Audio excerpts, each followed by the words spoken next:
But what if I told you that the secret to realizing your full potential is comprehending this chasm, the one that exists both inside and outside of us?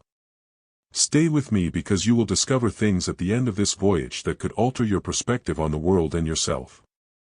As a notion, the final revelation is the most profound of all the abysses. Imagine looking into the future while standing on the brink of a pitch-black, endless emptiness. Look what? How do you feel? Has impeded human intellect for thousands of years, from the most contemporary psychiatric theories to the works of ancient philosophers. It stands for both the great uncertainty of existence and the unknown powers of our brains. We'll look at the abyss's significance today and how it affects our choices, anxieties, and personal growth. You will discover how to confront your abyss, harness its power, and emerge from it stronger, wiser, and more resilient thanks to this in-depth research. There is a great deal of promise in the psychology of the abyss, so let's begin. The pioneer of analytical psychology, Jung, developed a similar idea in his book The Shadow. The part of ourselves that we choose to ignore, deny, or conceal is the shadow, where our anxieties, insecurities, and hidden desires are kept. What is the difference with nature between enlightenment, development, and perhaps even transformation? The abyss is not only a psychological reality, but it also symbolizes the difficulties and realities we would prefer to avoid. According to Jung, looking into the abyss is a source of unrealized potential, and accepting the darkness is essential to human development. The abyss is that eerie place where all you know falls apart and you are left in the dark. But the abyss is not merely outside, it is a part of each and every person. Have you ever been on the verge of anarchy when it seemed impossible to find clarity and life was too much to bear? This is how the abyss works. The abyss's duality, which stands for both creation, the potential for self-healing, or the capacity to find strength in adversity, and destruction, the loss of safety, identity, and comfort, is one of its most fascinating aspects. Ignoring the facts that lie within the abyss is equivalent to avoiding it. Think of it as a mirror that shows both your good and bad traits. But will you have the courage to look? Symbolizes the life cycle's inherent progression from chaos to order and back to disorder. Let's go on to another philosopher who is sometimes called the father of existentialism, Søren Kierkegaard. Kierkegaard likened the confusion of freedom to standing on a ledge and looking out into the infinite possibilities of life. He sees the abyss as a location where we must confront the weight of our choices and the repercussions of our freedom, as well as a threat and an opportunity. For instance, how frequently do you find yourself avoiding it? What if you choose to confront unpleasant realities or inescapable circumstances head-on rather than fleeing? The abyss forces us to confront our fears, which allows us to evolve. Let's examine a failure in the real world. Great leaders, innovators, and thinkers all had the trait of accepting failure rather than dreading it. Failure is typically viewed as a dive into a dark realm where we begin to doubt our abilities and worth. Failure was not the end for them, rather, it was the abyss of failure was a place to explore and learn, not something to fear. The abyss becomes a furnace for transformation when we fearlessly face it, erasing our illusions and forcing us to face our true selves, which is where we find power and clarity. This is a significant lesson. Thomas Edison is famous for saying, "I have not failed, I've just found 10,000 ways that won't work," in answer to questions concerning his thousands of failed attempts to develop the light bulb. Think about this as we move forward. What is your abyss? Is it a fear of the unknown, rejection, or failure?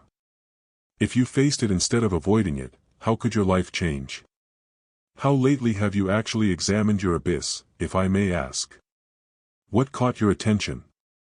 Every aspect of our identities is impacted by the abyss, including our relationships, goals, decisions, and even the narratives we tell ourselves about it. It is as intricate and profound as it appears. We must examine how the abyss impacts these facets of our existence, often in subtle yet significant ways, in order to completely understand its psychology.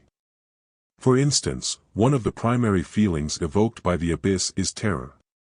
Although worries of uncertainty, unpredictability, and uncontrollability are natural, they can jail us and keep us from taking chances, learning new things, and becoming the individuals we were meant to be when they become too great. Anyway, it argues that rather than eradicating fear, it should be welcomed. According to Jeffers, we can grow and prosper when we confront our fears head-on rather than run from them. Think about a situation where you were unable to act because of your fear. Was it fear of failure or rejection, or maybe dread of success and the responsibilities that accompany it? The overwhelming uncertainty that jeopardizes our sense of control is often the source of these anxieties. But what if fear could be seen as a guide instead of a hindrance? In his groundbreaking book, Man's Search for Meaning, psychiatrist and Holocaust survivor Viktor Frankl wrote extensively on this. Those who found meaning in the abyss tested our resilience by pushing us to our limits and forcing us to face what we truly are made of, Frankl said, referring to the most terrible aspects of human misery. This concept is closely linked to resilience, which is the capacity to adjust and overcome hardship. If we are willing to face it, the abyss can offer us deep significance and transformation, regardless of how overpowering it may seem. A common expression of the abyss in the modern world is existential anxiety, which is a generalized unease about the meaning of life, the certainty of death, or the apparent insignificance of our existence in the larger scheme of things. Existential philosophers such as Jean Hayter and Martin Hayter. Through unpleasant crisis situations, the abyss compels us to confront these problems on a regular basis. These catastrophes also present chances to stop, regroup, and re-establish bonds and connections with our inner selves. It's not necessarily a negative thing to be Paul Sartre, it can serve as a reminder to be authentic and act in line with our own principles. Spend some time thinking about your own life. Are you following trivial pastimes and distractions, or are you living in accordance with what is actually important to you? The abyss has a significant effect on them. Conflicts, misunderstandings, and broken relationships can arise when we avoid confronting our inner emptiness and instead project it onto other people. For example, a fear of vulnerability can lead to emotional barriers that keep individuals apart, or a fear of abandonment might make someone cling too tightly to their connection, creating the very distance they fear. The abyss shows us that genuine connection necessitates bravery, the bravery to accept one's imperfections and be seen as. It's crucial to keep in mind that when we examine the psychology of the abyss in greater detail, we must examine ourselves and choose what is most important. The abyss is substantial even in terms of aspiration and success. A lot of people seek material achievement, fame, fortune, and position in an attempt to satisfy their inner emptiness. But as innumerable tales of disappointed billionaires and exhausted CEOs show, success on the outside cannot meet our inner desires. The abyss is a part of us and never truly leaves us as we navigate life. We must comprehend it, draw lessons from it, and use those lessons in our day-to-day lives rather than trying to overcome it. Now consider how often you steer clear of life's more profound questions. If you let yourself interact with the abyss in a real sense, what would you find? In addition to being an issue, the abyss is also a teacher, frequently concealing lessons beneath. The art of surrender is among the most important lessons that the abyss teaches. Surrender in the context of the abyss is commonly misunderstood as giving up, but in actuality, it means embracing vulnerability, letting go of the idea that one can control every aspect of life, and having faith in the evolutionary process. Consider the natural world, where a seed must first decompose in the dark dirt before it can sprout and grow into something, to gain an understanding of surrender. In a similar spirit, there are times when letting oneself be changed by the abyss is the greatest strength, despite the fact that our natural tendency may be to fight it in order to avoid its charm. For example, the depth of sadness may first overwhelm those who have suffered the devastating loss of a loved one, a dream, or even a piece of themselves. Small comforts are easy to utilize to distract or lessen discomfort. The abyss also teaches us the importance of humility. We are reminded of our vulnerability, limitations, and interdependence when we confront the wide unknown. This humility is a springboard to a closer relationship with ourselves, others, and the greater forces that influence our life rather than a sign of weakness. People often experience a renewed sense of purpose and clarity when they decide to sit with their grief, embrace it, and explore its depths. This is not to suggest that the grief disappears, but rather that it turns into a source of courage and insight. The concept of meaning-making and the abyss are intimately related in psychology. By accepting the humility that comes with facing the abyss, these people gained wisdom that has changed how people view the world.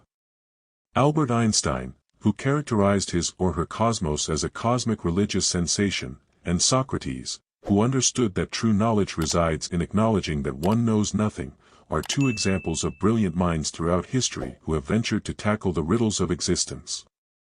The abyss forces us to confront what truly matters by eliminating needless distractions. Our desire to confront our inner reality, challenge our presumptions, and act in accordance with our own convictions is what propels this intensely personal process of meaning-making. It is not controlled by social conventions or outside expectations. Viktor Frankl observed that if people found purpose in their suffering, they could persevere and even flourish in the most dire situations. Whether by introspection, prayer, or meditation, creating requires a spiritual or intellectual awakening. A link to something greater than oneself is often described by those who have seen the abyss. This connection is often grounded in awe and wonder at the complexity and beauty of existence rather than in conventional religious teaching. However, rather than moving in a straight line, the abyss voyage is a cycle of the course of life itself, which is characterized by ongoing evolution and discovery, is reflected in the abyss. We can examine our thoughts, feelings, and worries without allowing them to rule us by practicing mindfulness. It's a practical method of communicating with the abyss. Departure and ascent of losing and finding oneself. Every experience with the abyss presents fresh obstacles and chances for development. While facing the abyss, awareness can help us stay rooted and go forward with direction. Developing a creative mentality is an additional tactic. We can convey the inarticulate and provide practical means of navigating the abyss through creative endeavors such as writing, music, and art. Consider the tale of a mountain climber who must face a perilous ascent with courage and clarity. The climber lives in the present and takes each step as it comes. It is clear from our growing understanding of the abyss's psychology that we should welcome rather than fear its existence. It reminds us of our boundless potential and the uncharted areas of our brains and hearts that need further research. The abyss compels us to develop, reflect, and produce. By employing our imagination, we can turn the chaos of the abyss into something beautiful and meaningful. It is time to think about the chasm's ultimate purpose as we get closer to its finish. As we have seen, the abyss is a path that leads to a greater understanding of the world, ourselves, and what lies beyond, rather than merely a threat or a barrier. Lastly, I would like you to consider what your life may be like if you saw the abyss as an invitation rather than a danger. How would your relationships, decisions, and self-perception alter if you bravely and inquisitively embraced the unknown? One of the most significant benefits of facing the abyss is the birth of truthfulness. Living authentically requires eschewing the masks and facades that are imposed by societal expectations or a fear of being judged. These outer layers are stripped away by the abyss, revealing our true selves. Living authentically enables us to live in accordance with who we really are, which can be a freeing process, despite the fact that it may be challenging or uncomfortable. The mythical phoenix is a bird that must perish in flames before emerging from the ashes. The rebirth of the phoenix serves as a powerful metaphor for the journey through the abyss, serving as a reminder that creation and destruction are inseparable and that one chapter finishes and another begins. When we get out of the abyss, we are a very different and more distinct version of ourselves. This change, which is in line with who we are, is illustrated by numerous historical and personal examples. For example, instead of succumbing to resentment or hopelessness, Nelson Mandela, who had a near-death experience and spent 27 years in jail, became a symbol of peace and hope. In addition to being a personal victory, Mandela's dive into the abyss inspired millions of people around the world. However, the abyss's powers are not limited to well-known historical personalities. Anybody can. The realization that life is a sequence of experiences with the abyss, each presenting fresh obstacles and chances for development, and that it is not something to be overcome once is the last and perhaps most important lesson of the abyss. The goal is to develop the abilities, attitude, and heart rather than to climb out of the abyss. The power to face a challenging conversation, bounce back after a setback, and let go of things that no longer serve us comes from facing the abyss in our daily lives. As we confront our uncertainties, fears, and flaws, it is crucial that we treat ourselves with kindness and compassion. 3 elements make up self-compassion, according to psychologist Kristin Neff: self-kindness, mindfulness, and an understanding of our common humanity. We can learn from the experience if we approach the abyss with self-compassion, which enables us to do so without passing judgment or self-criticism. The ability to find purpose in hardship is another talent. Sharing our hardships, anxieties, and triumphs with others fosters a sense of connection and support whether or not we are alone, despite the fact that the abyss frequently appears to be a solitary experience. This is looking for the lessons the abyss has to teach rather than ignoring its suffering or misfortune. Viktor Frankl asserts that when suffering is given purpose, it ceases to be intolerable and acts as a reminder that even the most terrible situations may help us develop and find our calling. As we come to the end of our study of the abyss, I beg you to learn from it the next time you face dread, uncertainty, or misfortune. Keep in mind that the abyss is a starting point rather than a destination. It is a mirror, a teacher, and a force for change. You learn more, become more resilient, and realize your full potential when you embrace it. These connections, whether they come from friends, family, mentors, or larger communities, serve as a reminder that we are a part of something bigger than ourselves. The choice that you have made contains your power. I appreciate you looking. I wonder how you will respond when the abyss calls once more. Will you embrace or reject the unfamiliar with courage, candor, and intrigue?